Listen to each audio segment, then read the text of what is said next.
Sa kabila ng umiiral na martial law sa Mindanao at gulo sa Marawi, tuloy ang pasukan ngayong araw sa Iligan National School of Fisheries sa Iligan City.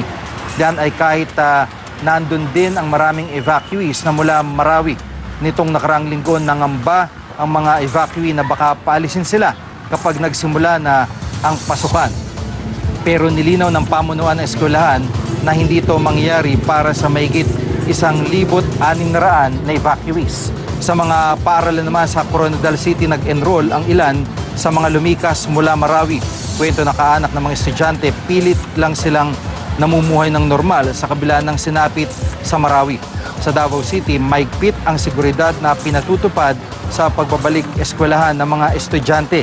Ang bawat bag na kanilang bitbit dumaan sa masusing inspeksyon bago makapasok sa paaralan. Sa Francisco Bangoy High School, may mga nagkalat pang CCTV para tutukan ang seguridad ng mga mag-aaral. Sa Zamboanga City, napauwi ng di oras ang ilang estudyante matapos hindi makalusot sa mga checkpoint sa lugar. Wala kasi silang ID at sa gitna na mahigpit na pagpapatupad ng no ID, no entry policy sa lungsod dahil sa umiiral na martial law sa Mindanao. Bumagal din ang daloy ng trapiko sa lungsod dahil sa mga inspeksyon.